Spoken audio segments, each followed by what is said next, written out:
Hai hai semuanya. Sebelumnya perkenalkan, nama aku Sela Ajeng Trianggraini. Aku dari Administrasi Publik Universitas Hang Tua Surabaya. Nah, sebelumnya nih, aku mau nanya buat kalian. Pernah nggak sih kita tuh penasaran gitu berpikir, kira-kira di Indonesia tuh ada nggak sih pelabuhan antariksa kayak di Amerika gitu, kayak NASA gitu? Atau mungkin Indonesia tuh pernah gitu punya ide kalau kita tuh juga pengen punya pelabuhan sendiri. Atau bahkan kita pernah ngebangun, tapi mungkin banyak hambatan atau dari dana, atau mungkin dari sumber daya manusia yang kurang. Pernah nggak sih kita penasaran gitu? Nah, kebetulan banget nih, jadi makalah yang aku review kali ini itu berhubungan banget sama pelabuhan antariksa yang pernah dibangun di Indonesia, tepatnya di Papua. Nah, jadi makalah yang aku review ini judulnya yaitu A Systematic Review of the Interrelation of Administrative, Environmental, Social, and Governance of Public-Private Partnerships Spaceport Project in Biak, Papua, Indonesia. Jadi, makalah ini atau artikel ini dipublikasikan di Jurnal Infrastruktur, Kebijakan dan Pembangunan 2023, volume 7 edisi 1. Kemudian selanjutnya, nah, perkenalan dulu nih tentang makalah ini. Jadi, makalah ini membahas tentang perlunya Badan Koordinasi Pemerintah atau GCA di Indonesia untuk mengawasi skema kemitraan publik swasta atau KPS untuk proyek pelabuhan antariksa Biak dengan menyoroti pentingnya pertimbangan lingkungan, sosial, dan tata kelola atau ESG dalam pengembangan dan operasi proyek. Gitu. Kemudian, nah siapa saja sih aktor yang terlibat kalau semisal Indonesia tuh mau ngebangun pelabuhan antariksa nih? Jadi yang pertama otomatis itu ada pemerintah di situ, dia sebagai otoritas internasional atau pusat daerah. Nah, yang kedua yaitu organisasi masyarakat atau publik, yaitu organisasi lingkungan, organisasi komunitas. Yang ketiga yaitu perusahaan besar, penyedia kargo, penyedia fasilitas orbital, pengelola fasilitas orbital, penyedia sistem transportasi, pemilik bisnis sistem transportasi. Kemudian yang keempat ada investor sebagai asuransi atau investor swasta, model ventura. Kemudian ada ilmuwan atau akademisi sebagai manajer laboratorium, pemerintah, atau peneliti universitas atau lembaga antariksa aktivis pendidikan. Kemudian ada perintis usaha di bidang pariwisata luar angkasa, penyedia lingkungan, mohon maaf, penyedia layanan publik, pemasok, dan pengelola bisnis pariwisata luar angkasa.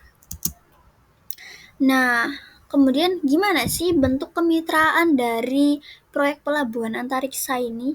Jadi kemitraan swadaya masyarakat atau KPS ini dalam proyek ini mengindikasikan adanya kolaborasi yang kuat antara yang pertama, pemerintah baik pusat maupun daerah, terutama pemerintah Provinsi Papua dan Kabupaten Biak Numfor berperan dalam menyediakan kebijakan, regulasi, dan dukungan infrastruktur dasar. Kemudian yang kedua, lembaga riset, LAPAN atau Lembaga Penerbangan dan Antariksa Nasional memiliki peran sentral dalam penelitian, pengembangan teknologi, dan perencanaan proyek.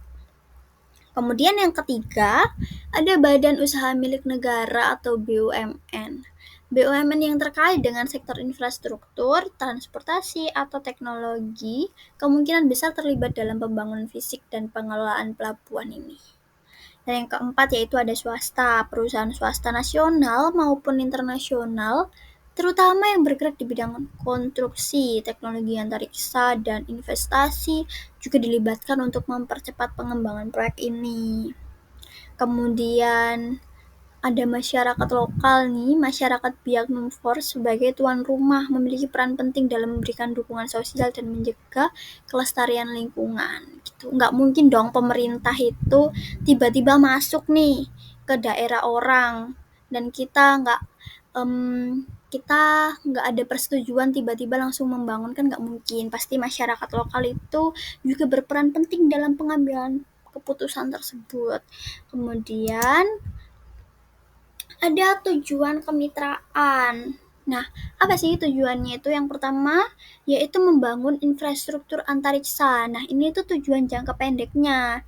Jadi membangun pelabuhan antariksa yang lengkap dengan fasilitas peluncuran, pusat kendali, dan fasilitas pendukung lainnya. Kemudian tujuan yang kedua yaitu tujuan jangka panjang, yaitu mengembangkan industri antariksa nasional yang mandiri, mulai dari riset dan pengembangan teknologi hingga produksi satelit dan roket. Kemudian tujuan yang ketiga yaitu memperkuat posisi Indonesia di kancah antariksa. Dengan adanya pelabuhan antariksa di Indonesia ini diharapkan dapat menjadi pemain utama nih dalam industri antariksa global dan berkontribusi pada eksplorasi ruang angkasa. Gitu. Nah, gimana sih implementasi dan mekanisme dari pelabuhan ini? Nah, dalam skema KPS nih, ISG dilaksanakan pada tahap pertama, yaitu perencanaan proyek, studi pendahuluan yang mencakup penilaian risiko lingkungan, sosial, dan tata kelola, yang material, konsultasi publik, dan pelibatan pemangku kepentingan dalam proyek KPS. Nih. Dan yang kedua, ada tahap kedua tuh, tahap persiapan proyek. Perjanjian untuk memberikan dukungan pemerintah harus mencakup lembar data ESG yang menguraikan resiko ESG tingkat tinggi dari proyek. Studi prakelayakan harus mencakup keseluruhan manfaat sosial ekonomi, dan dokumen AMDAL harus mencakup berbagai kategori resiko. Kemudian ada tahap ketiga, tahap transaksi, dokumen tender, dan perjanjian harus mencakup perlindungan ESG dan komitmen untuk mengelola ESG selama pelaksanaan proyek. Nah, pada tahap yang terakhir, tahap pelaksanaan, laporan pemantauan harus mencakup status dampak ESG proyek, daftar risiko ESG yang diperbarui secara berkala, dan status aktivitas manajemen ESG yang ada, manajemen risiko ESG yang proaktif, dan pencapaian kinerja ESG yang lebih tinggi. Nah, bagaimana hasilnya? Nah, hasil dari makalah ini kurang sesuai ekspektasi kita sebenarnya, karena hingga saat ini regulasi di Indonesia belum secara tegas mengatur keberadaan PJPK untuk proyek bandar antariksa. Nah, PJPK itu penanggung jawabnya ini tadi. Kondisi saat ini menunjukkan adanya kisruh tumpang tindih kewenangan antara berbagai instansi di Indonesia. 8 sebagai lembaga terdepan yang memungkinkan dan diberi amanah untuk membangun bandar antariksa, justru kewenangannya itu disunat dan diparkir sebagai lembaga riset saja. Tentu saja hal ini tidak sejalan dengan arah komersialisasi antariksa melalui bandar antariksa di Indonesia. Nah, kondisi Indonesia saat ini menunjukkan adanya kekacauan akibat adanya tumpang tindih itu tadi. Dan 8 sebagai lembaga terdepan memiliki kewenangan yang terbatas dan tidak mencakup tugas-tugas GCA yang kompleks. Jadi harusnya 8 ini bisa diberikan kewenangan yang bebas sebagai penanggung jawab. Dia malah diputus sih, lebih ke dibatasin gitu wewenangnya sebagai penanggung jawab ini. Cuma bisa sebagai lembaga riset saja, jadi dia tidak bisa mengembangkan apa-apa. Kemudian selanjutnya ada faktor penghambat. Nah, apa saja faktor penghambat ini? Yang pertama yaitu kurangnya kepastian hukum untuk administrasi, dan ESG merupakan faktor utama yang berkontribusi terhadap kegagalan proyek KPS di Biak Papua. Saat ini Indonesia belum memiliki aturan yang jelas terkait lembaga mana yang menjadi penanggung jawab. Hal ini menjadi kendala yang sangat besar dalam pelaksanaan proyek kerjasama antariksa dengan skema KPS. Ketidakpastian lembaga mana yang menjadi penanggung jawab proyek kerjasama antariksa tersebut tidak lepas dari belum adanya lembaga yang secara tegas mengatur aspek komersialisasi antariksa. Bahkan nih, pada tahun 2021, Lembaga Antariksa Indonesia 8 dilebur ke dalam Badan Riset dan Inovasi Nasional atau BRIN, dengan kondisi dilebur menjadi lembaga riset yang hanya fokus pada penelitian dan pengembangan, bukan sebagai lembaga yang bertugas menyediakan infrastruktur. Menambah alasan kuat bahwa 8 tidak cukup sebagai penanggung jawab proyek kerjasama antariksa dengan skema KPS. Lalu siapa yang harus menjadi penanggung jawab gitu? Indonesia, pemerintah tuh berharap buat bisa melanjutkan, tapi nggak ada regulasi yang jelas gitu, siapa penanggung jawab, kan bingung kan juga. Kemudian ada saran dan rekomendasi. Saran yang pertama yaitu penguatan kemitraan dan partisipasi masyarakat.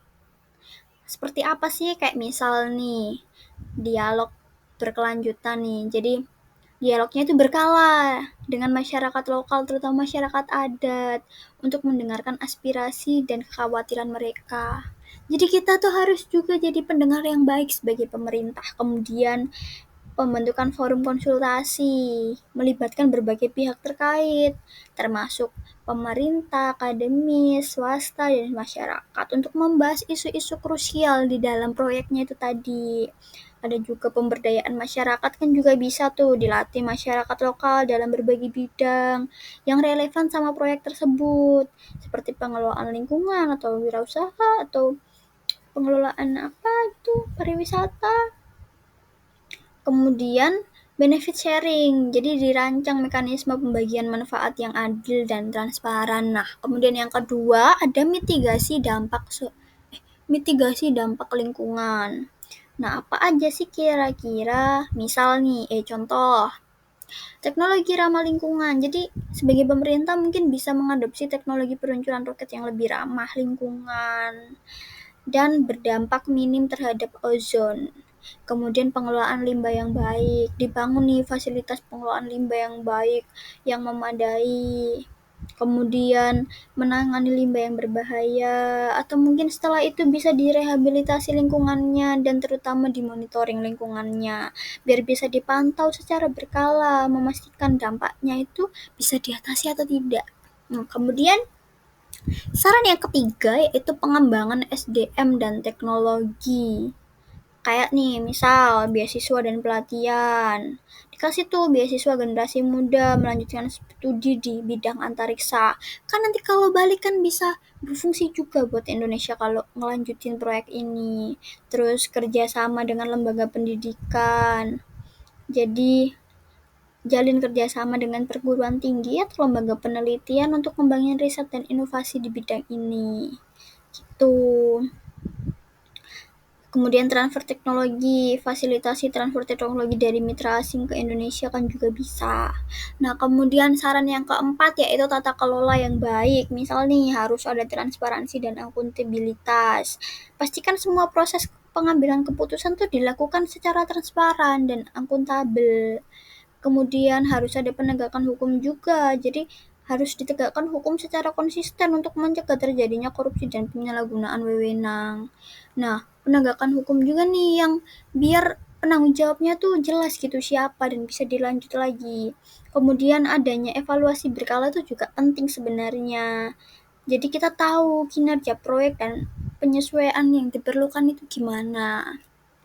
Nah, kemudian ada yang kelima aspek ekonomi dan sosial. Itu seperti pengembangan ekonomi lokal, kayak dorong pertumbuhan ekonomi lokal gitu. Terus diplomasi antariksa, kerjasama internasional. Jadi pemerintah bisa menjalin kerjasama dengan negara-negara lain yang memiliki program antariksa yang maju, kayak Amerika gitu, dia punya NASA. Nah, kemudian kita balik ke rekomendasi, kita pindah di bagian rekomendasi ada 3, yaitu yang pertama melibatkan masyarakat adat. Jadi kita bisa melibatkan masyarakat adat dalam pengambilan keputusan dan pengelolaan sumber daya alam. Kemudian yang kedua, pelestarian budaya, jaga pelestarian budaya dan tradisi masyarakat lokal. Jadi selain kita bisa memajukan bangsa, kita tetap bisa melestarikan budaya yang ada. Kemudian yang ketiga yaitu pengembangan pariwisata berkelanjutan. Jadi kembangkan pariwisata yang berkelanjutan dengan fokus pada keunikan budaya dan alam biak. Oke, terima kasih. Sekian dari saya. Apabila ada kesalahan mungkin bisa dibantu diberikan saran. Gitu. Terima kasih semuanya atas waktunya. Sampai jumpa di makalah review selanjutnya. Bye bye.